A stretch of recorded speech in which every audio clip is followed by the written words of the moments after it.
In today's video, we have the latest NHL rumors for the offseason, including some trade rumors around the Winnipeg Jets and the Los Angeles Kings. We have the latest free agent talk around Steven Stamkos and Jonathan Marchessault. Could they both find themselves in new homes next season? All the latest updates around the NHL playoffs. Of course, we have more teams eliminated. Leafs and Bruins going for Game 6 tonight. More updates around the coaching carousel in the NHL. All that and more coming up next.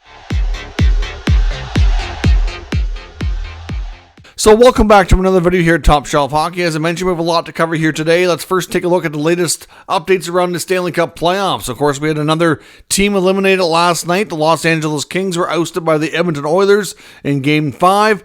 So the Oilers, for the third straight postseason, beat the Kings, and it's gotten easier each time. The first year, they beat them in 7, then they beat them in 6, and now this year, they beat them in 5. So you got to wonder what that means for the Los Angeles Kings. I mean, obviously, before that, they had a run and a stretch there of not being a playoff team as they were rebuilding. But in all honesty, they went about doing their rebuild a little bit different. They ended up going through free agency and trades more often than not. They've drafted a ton of players, but there is very few Kings drafted prospects from the last 5, 6, 7 years since they've been rebuilding, since the rebuild kind of started, to kind of show, to kind of go along with that. You've got Quentin Byfield, I guess, Jordan Spence. There's a few more in the system that are still coming, like Brant Clark, but look at all the other guys that are, they were either traded or have not, really had an opportunity to become a top player yet. They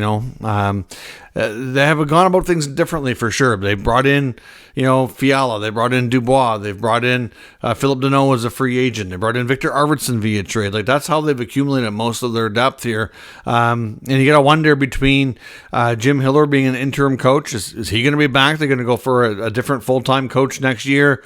Is Rob Blake in any kind of trouble after 3 consecutive first-round exits of the playoffs? We don't know that for sure, but just a question I'd be posing, for that organization right now. So they're out. Lots of things will come here. We'll probably learn more about the Kings as we, see their locker clean out and end of season media availability. And we are going to talk about them a little bit here in the early stages of the rumor mill here in the later part of the video. There's already some chatter about what could happen, but I'm sure we'll learn a lot more here in the coming days. Dallas won their third straight playoff game against Vegas. It looked real good last night, 3-2. Certainly the Stars have been on fire after losing the first 2.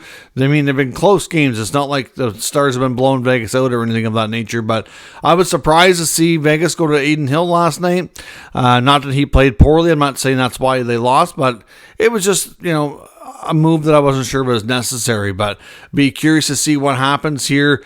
Game 6, of course, will be in Vegas, and then, of course, Game 7, if necessary, will go back to Dallas. But right now, even though the Vegas Golden Knights had all the momentum in the beginning, all that momentum has shifted to Dallas, and now they are in a position where they can close them out here in the next game. And, of course, tonight we have the big Game 6 matchup of the Leafs and Bruins. The Maple Leafs staved off elimination in Game 5 on the road at TD Garden a few days ago, and now they have to come home and overcome something they haven't in a while. That's a big playoff home victory. They have not done well on home ice. They have a history here in the recent, going back to the last year, of having a really abysmal home record. So we'll see. They will once again be without Austin Matthews. We still don't know anything confirmed, that is, at least. Lots of speculation about Matthews and what actually happened.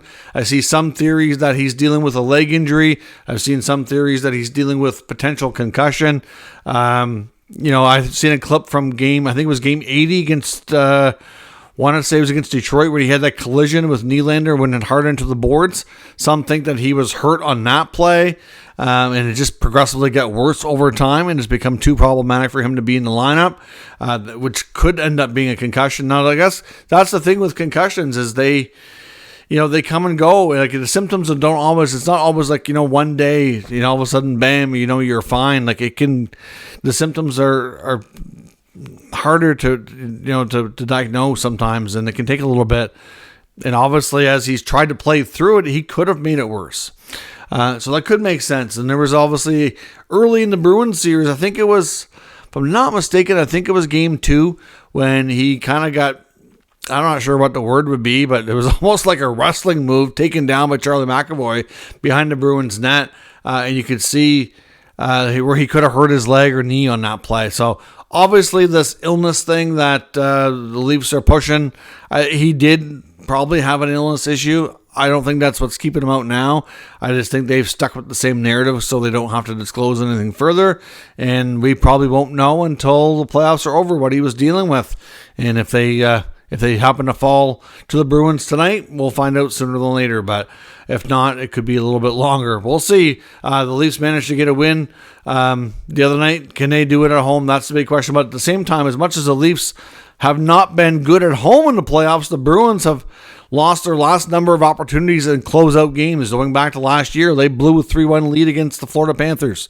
So obviously they had 3 straight consecutive games there where they could close it out, and they didn't. Then this year they've already had one against the Leafs, and they didn't. So, Swayman goes back between the pipes, so they're sticking with him. Beecher's back in the lineup. Shattenkirk's back in the lineup. Heinen and Forbort are out for the Bruins. And we'll see what happens. A lot of people seem to think in the coaching world that regardless of what happens, that the losing coach of this series could be fired. We know that it's really, if the Leafs lose, I think it's almost a given that Sheldon Keefe goes, and that the Leafs are likely going to endure some much bigger changes, but it'll probably start with Keefe and go from there into the players. But there's some that think that Montgomery could be in trouble as well. I mean, he had a historic season last year, only to have a 3-1 series lead blown in the first round. And if they do the same thing against the Leafs this year, you have to think that the pressure's on, the hot seat's on.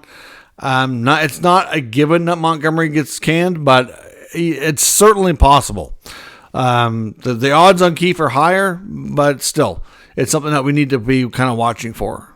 We also received the finalists today for the Masterton Trophy. Those are Frederik Andersen of the Carolina Hurricanes, Oliver Shillington of the Calgary Flames, and Connor Ingram of the Coyotes, soon to be the new team in Utah. All three had overcome a lot and battled through a lot of adversity to continue their NHL careers. All great stories. Really hard to say who the winner would be.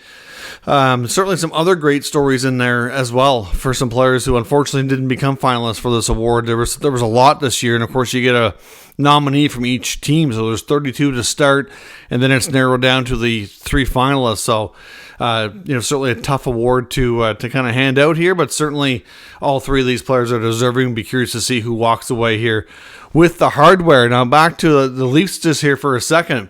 The other interesting thing about the Leafs-Bruins Game 6 is that tonight is on this day in hockey history. All the way back in 1967, 57 years ago, was the last time the Maple Leafs hoisted the Stanley Cup. That was their last cup win, was on this day, May 2nd, 1967, 57 years ago. So maybe this day will bring them some positive outlook. I don't know. We'll see, but certainly an interesting day in hockey history, to say the least. It's been a long time coming for the Maple Leafs and Lord Stanley. We get a signing in Anaheim today. The Ducks today announced that they've signed prospect goaltender Vyacheslav Buteyets, at least I think that's how you pronounce it. He was a 2022 6th-round pick. Because of his age, being a little bit older into his early 20s, he gets a 2-year entry-level contract. The Carolina Hurricanes today officially announced their new American Hockey League affiliate will be the Chicago Wolves, who they had partnered with in the past. As I believe it was yesterday, I mentioned in the video that there was some speculation in the rumor mill that they were close to finalizing an agreement, and we should have an announcement here soon. Well, it has been made. It's official now. So it's great news for the Canes to have a permanent location in one spot for their key prospects to be able to play. Obviously, having them kind of scattered all over the place and struggling to find places for players to play, really especially means that they end up leaving players over in Europe longer than they probably want to in some cases too. So certainly great news there. They have a 3-year affiliate agreement now with the Chicago Bulls. So the Chicago Bulls team will no longer be an independent American Hockey League franchise. Now, speaking of the Canes, of course, we've lots of talk and speculation around the future of Rod Brind'Amour. We had heard and talked about on yesterday's video that there was apparently an offer that was on the table but then taken away. We don't really know exactly what caused that or what exactly the full details were, but there's news today that they've kind of once again resumed talks and have made some good progress. So right now, all indications are pointing into the direction that Rod Brind'Amour will get an extension done and remain head coach of the Carolina Hurricanes. I strongly suggest that Tom Dundon, the owner, not go cheap on this one. We do know he's notorious for not wanting to overpay. I get that. But at the same time, if you lose Brind'Amour, you're going to lose a lot of those players on your team. And they have some key players that need new contracts. It wouldn't be shocking to me if they say, if he goes, I go too. He's a huge part of that team and their success. And I just hope they do the right thing and pay him accordingly, because he certainly deserves it for sure. Some other speculation in the coaching world, of course. Lots of talk around, not only say is obviously we already talked about Boston and Toronto, but Winnipeg too. We don't know what's going to be happening with the Winnipeg Jets. Obviously, they had their end of season media availability today after getting defeated and knocked out of the playoffs by the Avalanche here in the past couple of days. Head coach Rick Bowness does have a team option on his contract for the coming season, so it's not a given that he signed. It's part of his contract that the team can choose to exercise that option and bring him back, or they could decide to part ways. Now, when Bowness was asked about his future, he did say that he knows what he wants to do, but he wasn't going to disclose it and divulge it just yet because out of respect for the process, he has not had a chance to talk privately with GM Kevin Cheveldayoff and owner Mark Chipman, and they're going to be having those meetings in the next day or so. I would not be shocked to find out that they part ways. Hard to say. I mean, Rick Bowness has been around the league a long time. He's certainly up there in age, which is not, a huge deal if he wants to keep coaching. I think he's still capable. But listening to some of the players and their availabilities today, I kind of wonder if it might be time for a new voice there again. I know one player that there's already talk now about his future is Nikolai Ehlers. Ehlers has been a long-time Winnipeg Jet, been a real good soldier there, put up real good numbers. And he was very non-committal on his future. His comments to me kind of sounded similar to what we heard out of Mark Scheifele in the last year or two when things ended poorly for the Jets before, and there was a lot of uncertainty about Scheifele's future. Obviously, him and Hellebuck both signed long-term extensions unexpectedly this past offseason, but Ehlers kind of said that essentially he needed to speak to his agent and the GM before really making those decisions. It was just non-committal, that he hadn't really thought about it yet. Wasn't a case of, I love Winnipeg, I've been here a long time, I can't see myself playing anywhere else. Like, he had an opportunity to make some good positive comments to at least make the fan base think that he wants to stay. But it didn't even seem to get to that point. So we'll see. I mean, obviously, I think his usage has probably been a bit of a question mark. He probably wants to see what happens with the coaching staff and kind of see where things go from there and what the plan is around the roster. Clearly, they had an excellent regular season, and they absolutely fell short in the playoffs. And there's a lot of things that need to be understood as to why that happened. Connor Hellebuck in his remarks said, "You probably won't believe me if I tell you, but I think I was playing some of my best hockey of my career." But yet he had the absolute worst numbers of his career. Like, go figure on that one. He felt he was playing his best, but his stats were the worst. Kind of don't align there. At the same time, he did say that more than half the pucks that went in the net, he couldn't see. The defensive structure that worked so well for them all year just completely dissipated. I don't know if it was just the way the Avalanche played, that they just couldn't keep up or something. I mean, obviously, I've seen a fair bit of the games. It was certainly obvious that the Avalanche chances off the rush of speed was a bit of a problem for the Jets to slow them down for sure. But it's just, we heard some people talk about the lack of, details and adjustments. But like Adam Lowry, the captain, said he didn't feel like that was the case. He said that the team was making adjustments and the coaches did video with them all the time. We reviewed every game. It's a matter of executing those adjustments. So, obviously maybe it boils down to personnel. It's hard to say, but Winnipeg will be an interesting team to watch here yet again. I mean, I think the other thing too with Winnipeg is we know they struggled with attendance this year. It got a lot better towards the end. Playoffs were good, but to really, really strengthen that fan base's belief in the team and to make sure those attendance issues don't come creeping back, a long playoff run would have really gone a long way to help them accomplish that. And they didn't get it done. They lost, not only did they lose, but in 5 games. It wasn't even like a 7-game series in overtime or something crazy where it just was a flip of a coin and went the other way. Mind you, they lost to a really, really good team, but still, you're also a really, really good team, and you need to be able to overcome that if you're going to have any chance at all to win a championship. So at the end of the day, the Jets are going to be an interesting team to watch. Eiler's one of the key players to watch as well, given his contract status. In LA, the other team that was beat out last night, of course, we don't know what's going to happen there. Like I mentioned, could we see a new coach there? I don't know. Jim Hiller is going to be, considered or not for the permanent job.